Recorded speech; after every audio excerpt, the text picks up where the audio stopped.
Hello, and thank you for tuning in to this week's episode of Bite-Sized Cybercrime, the podcast where we discuss cybercrimes and cybersecurity news. This week we will be discussing some blows exchanged between Russia and Ukraine in a bit of a cyber skirmish. The two nations are at war, and cyber war is becoming a reality, with cyber attacks able to take down critical infrastructure that could leave civilians unaware of current events, possibly endangering them if, let's say, they can't get news of an area being bombed. This particular attack started last year in December of 2023.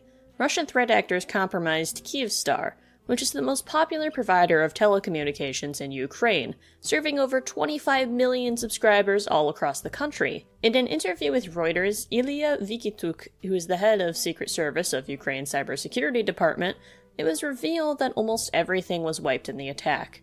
Thousands of computers, both physical and virtual. It was essentially the core of Kyivstar, now destroyed. A spokesperson of Kyivstar said that no personal subscriber data was leaked, which is great. But now millions are left without cell service, and some even without internet at all. Not to mention, Kyivstar is so big in Ukraine that 1.1 million Ukrainians do not have a choice between a different cell service provider. It's just Kyivstar in those areas. The Secret Service of Ukraine and the CEO of Kyivstar both believe that the attackers are linked to the Russian military group Sandworm, and that this attack was potentially sponsored by the Russian government and related to the ongoing Russia-Ukraine war. This fact was later confirmed in a Russian Telegram post. A group called Solntsepek took responsibility, saying that they attacked Kyivstar due to it providing communications of the armed forces of Ukraine, as well as government agencies and law enforcement agencies of Ukraine. They also confessed to wiping 10,000 computers, 4,000 servers, and all cloud storage and backups. Although this group is not directly Sandworm, it is likely that they are a derivative of Sandworm and therefore still linked to the Russian government in some form. But this isn't where the story ends. In fact, this was all just background for the main story of the week. Fast forward to this year, last week, about a month later, January 2023, Ukrainian hacktivist group Blackjack decided to take revenge.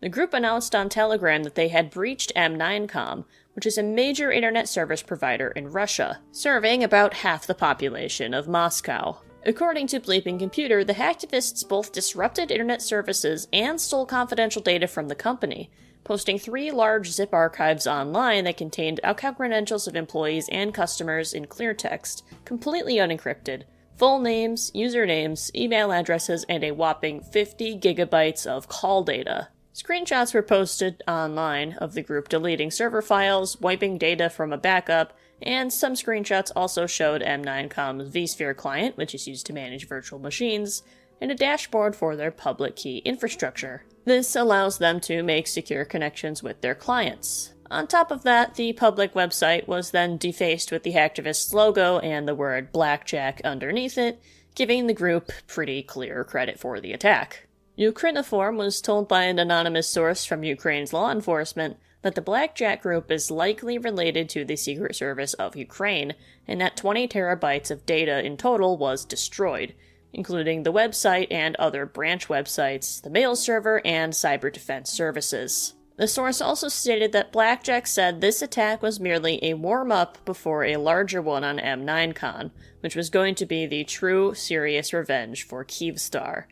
About half the population of Moscow has no internet, and if that was just a warm-up, it's going to be interesting to see what exactly happens next. Both telecom providers and ISPs are struggling to rebuild. Millions of Russians and Ukrainians are without internet, and it may be that way for a while. The internet is not just for listening to your favorite podcast or looking at funny videos of cats. Due to the current conflict between the nations, the internet and cell services are how most people get their news.